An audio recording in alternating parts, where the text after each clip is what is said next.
Fenomena crowdfunding di Indonesia mulai muncul pada tahun 2012. Fenomena ini ditandai dengan munculnya berbagai platform sebagai wadah untuk merealisasikan berbagai kegiatan sosial maupun kegiatan kemanusiaan. Berikut merupakan cuplikan berita dari beberapa kegiatan crowdfunding yang telah terjadi dewasa ini. Para penggemar BTS seluruh Indonesia berhasil menggalang dana donasi. Donasi yang telah terkumpul sebelumnya telah disalurkan menggalang dana bantuan untuk para korban gempa. Paket sembako dan berbagai keperluan lain diserahkan Budi Utomo. Bantuan melalui jalur. Kemunculan aplikasi-aplikasi crowdfunding di Indonesia sudah ada sejak tahun 2012. Ini ditandai dengan lahirnya aplikasi-aplikasi crowdfunding yang menjadi wadah untuk donasi sosial. Di antaranya ada kitabisa.com, ayopeduli.id, gandengtangan.co.id, dan act.id. Salah satu pionir crowdfunding terbesar di Indonesia sekarang adalah kitabisa.com yang didirikan pada tahun 2013. Kitabisa.com sudah menghubungkan 1 juta orang dan mendukung lebih dari 1 juta proyek sosial pada tahun 2018. Hingga saat ini kitabisa.com mendominasi menjadi platform galang dana dan donasi terpercaya nomor 1 di Indonesia. Crowdfunding sebagai platform amal atau donasi dapat memudahkan orang untuk berbagi. Melalui platform crowdfunding, baik donatur maupun pengguna dapat berbagi cerita di jejaring sosial lainnya, sehingga penggalangan dana dapat berhasil sesuai tujuan.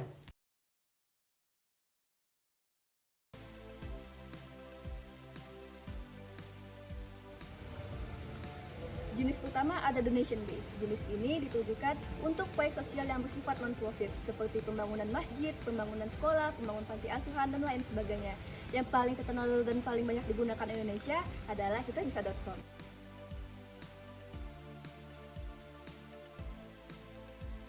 Yang berikutnya adalah reward based. Jenis ini biasanya memberikan hadiah atau imbalan berupa barang, jasa, ataupun hak. Namun, jenis ini tidak membagikan keuntungan dari hasil yang mereka dapatkan sebelumnya. Jenis crowdfunding selanjutnya adalah debt based, di mana sebenarnya debt based ini sama saja seperti pinjaman pada umumnya.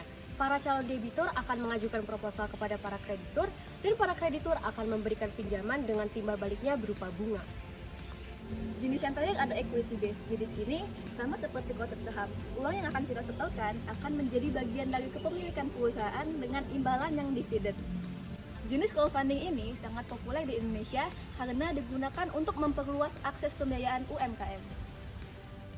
Hingga saat ini, Otoritas Jasa Keuangan atau OJK mencatat 7 platform yang sudah terdaftar sebagai equity crowdfunding, yaitu Santara, Bizher, Crowdana, LanX, Dana Saham, Syafiq, dan FunX.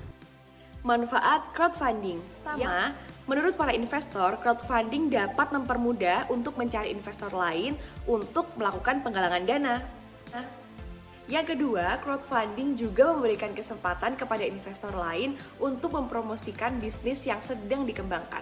Yang ketiga, crowdfunding juga memberikan peluang untuk mengkampanyekan penggalangan dana melalui berbagai macam platform media sosial.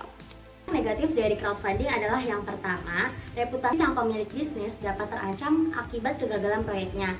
Yang kedua, ide pemilik bisnis juga rentan dicuri oleh pebisnis lainnya karena ide tersebut belum memiliki hak paten. Dan yang ketiga, tingginya resiko penyalahgunaan dana. Berikut ini adalah contoh kasus penyelewengan dana yang dilakukan oleh petinggi Yayasan Aksi Cepat Tanggap atau ACT.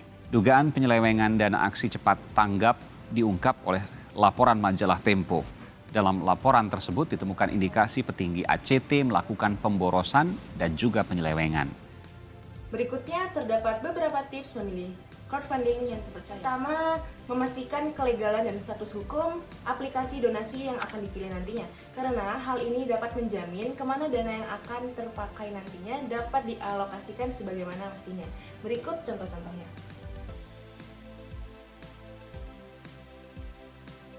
Tips selanjutnya adalah dengan memeriksa rekam jejak dari platform crowdfunding tersebut. Bagaimana sih caranya? Caranya adalah dengan memastikan bahwa platform tersebut terdaftar secara resmi di OJK.